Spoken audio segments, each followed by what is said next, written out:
think my question was something to do with the benefits of pilots, perhaps, to raise the profile of digital innovations and how we would sort of cover all the bases from the political through the community and school level.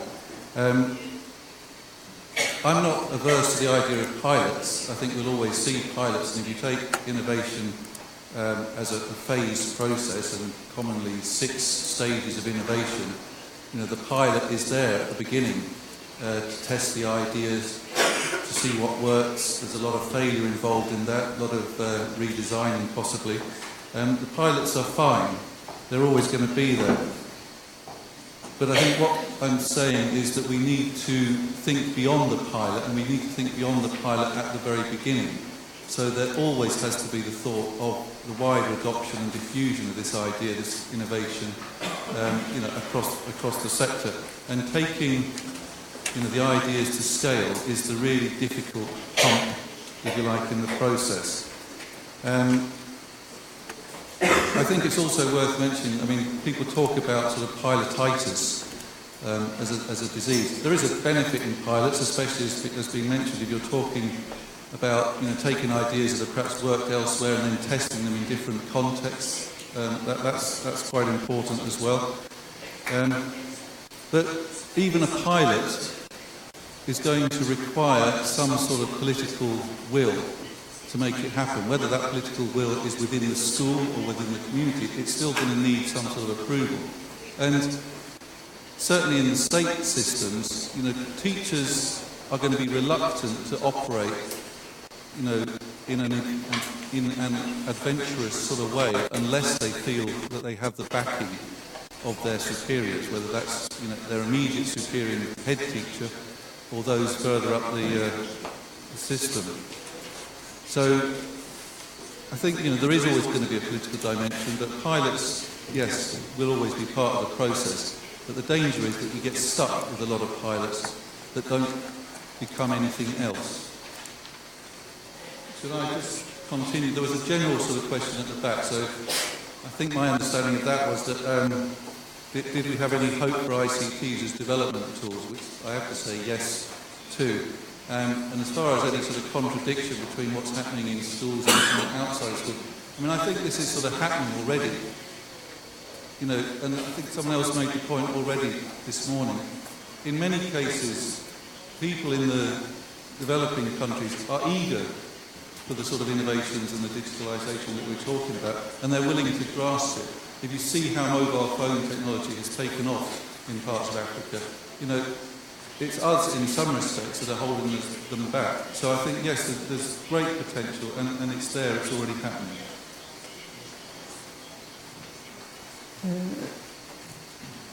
Monsieur je m'adresse à vous puisque votre question me concernait.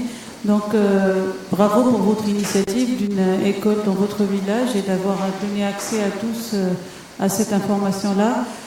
Nos programmes sont destinés à l'université parce que nous sommes l'agence universitaire de la francophonie, mais il y a notre alter ego à l'OIF et vous allez avoir un programme IFADEM l'après-midi, une présentation du programme IFADEM l'après-midi qui justement se destine plus aux écoles primaires et au collège. Ceci étant, nous avons mis en place un portail pour des ressources pour les enseignants au secondaire et au primaire, et le MOOC Certis School, c'est pour les enseignants au secondaire et au primaire. Donc c'est vraiment pour ce genre de profil. Pour passer à l'enseignement à distance, ce n'est pas utopique, il faut juste oser. Et puis ça va aller tout seul. C'est pas sorcier, c'est rapide. C'est juste, il faut oser, il faut croire et oser. Je me destine à madame qui est derrière, que vraiment j'ai adoré votre question. Est-ce que vous croyez encore à l'Internet aujourd'hui et comment vous voyez les choses?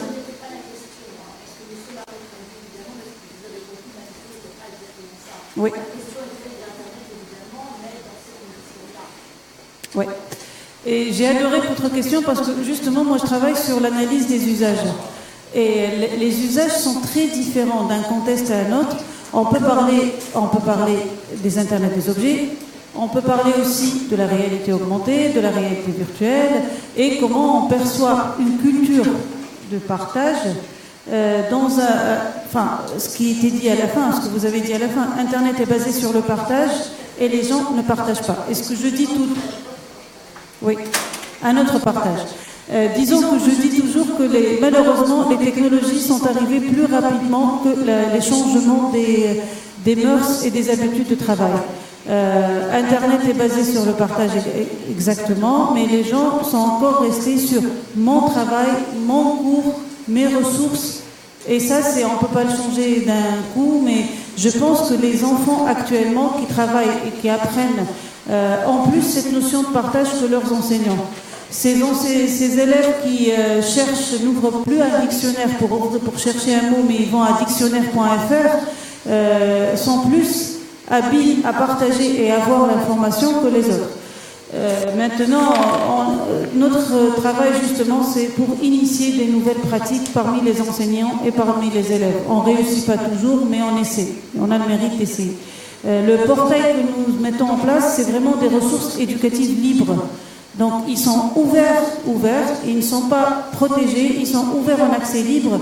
Et moi personnellement, je me suis battue pour qu'il n'y ait pas des ressources non libres, des ressources propriétaires. Parce que je ne veux pas que les ressources libres soient des appâts pour les autres. Je prends des ressources éducatives libres et ils sont en accès libre. Il y en a d'autres universités qui sont pour les autres.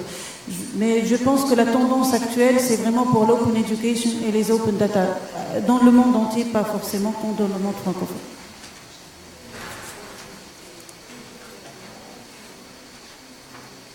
Thank you. I think the question I was asked is possibly the ultimate question, which is whether any of this actually has an impact on society. That's the question that everyone would like to have an answer to, and that applies regardless of our sector. We all want to know when we get out of bed in the morning whether the things we are spending our energy on that day are actually contributing to making the world a more livable and humane and free place. So that's why I think spending money in trying to build evidence as to whether that is happening or not makes sense. How we do that is a big challenge. The reason it's a big challenge, as it was already alluded to, is because as educationalists we are all aware of the amount of time it takes to demonstrate change in outcomes. That is in inherent tension with the timeframes which people who provide money for education programs would like to see impact in. So you have maybe 3 to 4 years would be your absolute minimum really for seeing a substantive change in educational practice. 1 to 2 years would be your conventional donor time frame in which they would like to see it. So we have an inherent tension there. Technology enables us to overcome some of those problems, but not all of them. So when we're going to the societal level, we have an increase in the time frame required again. So it's longitudinal research studies, tracked over time, and the only way you can do that is with small subsamples of the population. So the reason no one knows the answer to the question of whether education technology actually has a positive impact on society is because no one's ever done that research. Because it's very complicated, it would take 10 years, and it would require a complicated design. The tools are all there in terms of having a subsample focusing on knowledge, attitude and practice, but there are few individuals or organisations who have the foresight, for good reasons, of being able to actually push that far ahead. I think the final point is that it forces us to engage with the question of why we choose to measure what we measure. Some contexts are very simple in terms of measuring impact on numeracy and literacy. Others, such as impact on society, get us into a more ideologically complicated place as to what we're trying to measure, what's the type of change that we're trying to instigate in society.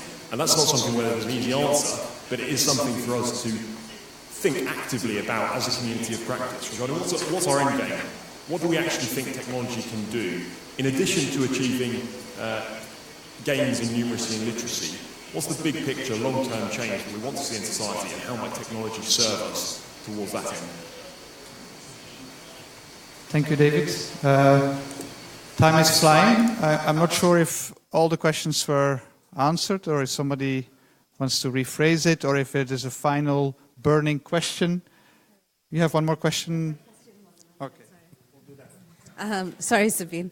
You mentioned teacher training and what happens. So, interestingly, before we started our work, there was, like I said, a Microsoft training. So it was a 6-week training on how to use Word, Excel, PowerPoint, OneNote, and so on. And they went into schools, into very remote regions all over Kenya.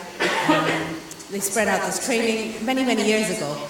And so they spent 6 weeks with teachers who, when you say move the mouse up, a lot of the teachers were lifting their mouse. They'd never interacted with any technology before.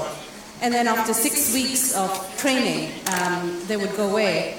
And within a few months, this teacher would be offered a job at a bank or an NGO, a development agency in the area, and would leave the teaching profession completely. And so that was a real challenge. And so that's something that we thought about. And we know that, beyond training, there's also the issue of support. There's first-line support. Can you call someone and say, hey, I don't know how to make a lesson plan or set a quiz? Can someone, second-line support, can someone come there and fix a wireless charging port? Third-line support, maybe the tablet needs to be sent back to China. But, the way that we thought about designing the solution is 5 to 10% of the training we do is technical training on this is how you switch it on, this is how you navigate. And really 90% of it is re-socializing the teacher into teaching a different way, in a way that they've never taught before, in a way that they've never learned before. And that's really challenging. So yes, when a teacher leaves with that skills, we leave what we're calling digital warriors inside the school to pass on that knowledge to other trainers. And it still varies. Sometimes we generally go to a school and do this training in 1 day. Sometimes we'll go back and do it for 2 days. There's schools where we've gone back for 5 days to continue that training, knowing that it's still not a cookie cutter approach to teacher training. And it would be nice for it to be, but it's we're still not there. No, that's perfect. Thank you, Nivi. I'm really afraid that we've run out of time, but I think you should take advantage of the time that's allotted for lunch to continue the conversations with the panelists. So what's left to do is to thank them. So on behalf of Educate, I'm also happy to give you this typical Belgian gift and art on the box. I may ask you to give them a warm applause, please.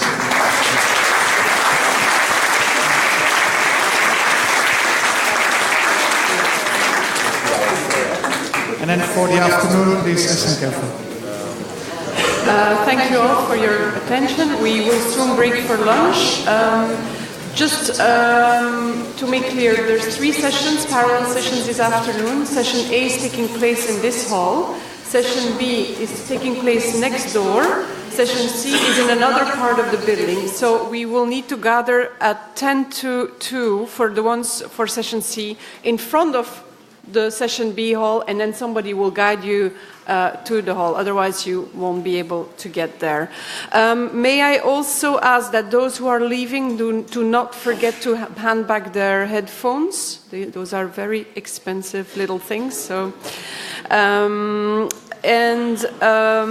I would also like the afternoon sessions to break maybe at 10 to 4. So let's try and start punctually at 2. So we can stop at 10 to 4 and all gather here at 4 so that we're in the hall when the Minister and Ms. Gillard arrive.